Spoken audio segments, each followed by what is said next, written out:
Bonjour à tous et bienvenue sur boursicoté.com pour cette nouvelle analyse technique Forex, matières premières et crypto-monnaie avec une paire de devises euro-dollar qui s'enfonce.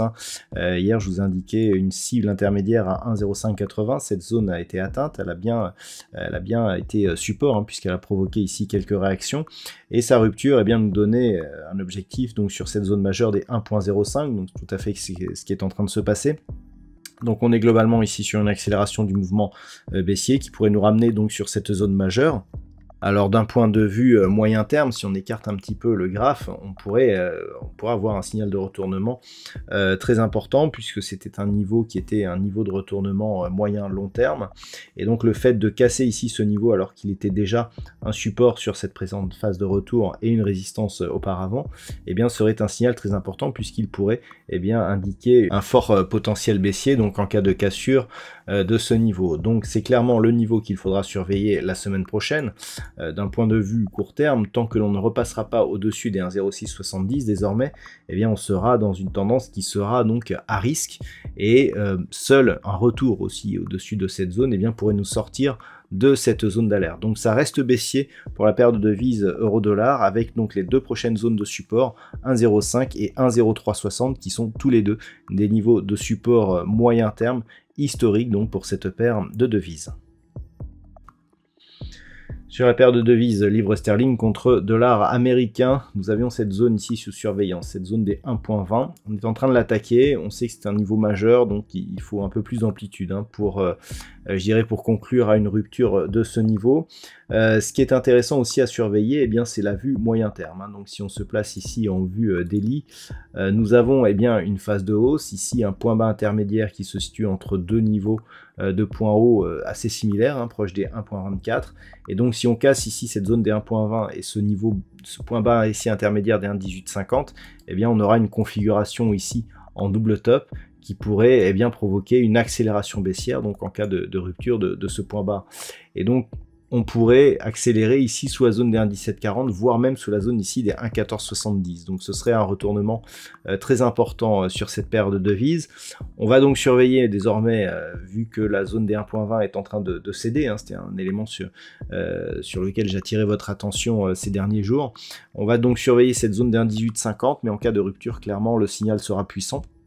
Pour sortir de cette zone d'alerte, il faudrait repasser au-delà des 1,20 et naviguer de manière plus pérenne au-dessus de la moyenne mobile 20 exponentielle ici qui ces derniers jours joué son rôle de résistance sur cette phase d'évolution.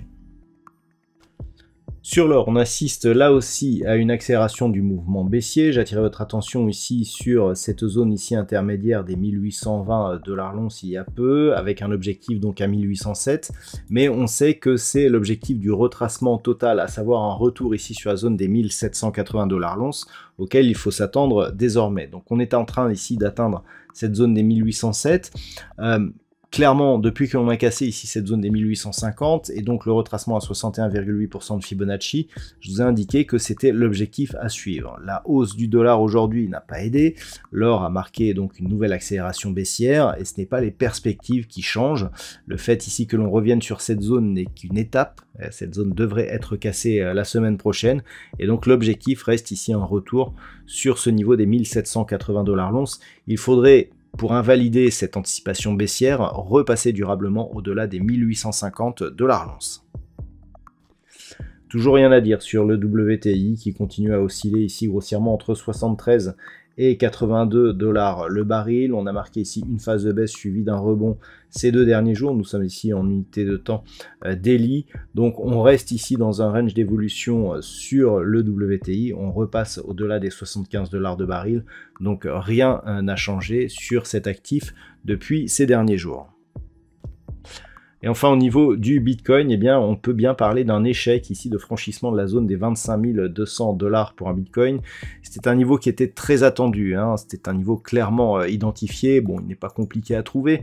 C'était le point haut que nous avions eu ici lors du premier rebond technique suite au retour du Bitcoin, donc sur la zone des 20 000 $ pour un Bitcoin. On est juste remonté ici sur cette zone, et cette zone avait été le niveau de support lors de la phase d'accélération qui avait provoqué la cassure des 36 300 en direction des 30 000. Donc c'est un niveau qui est très visible, qui était très attendu, et c'est peut-être pour cette raison que la crypto-monnaie n'est pas parvenue ici à franchir ce niveau.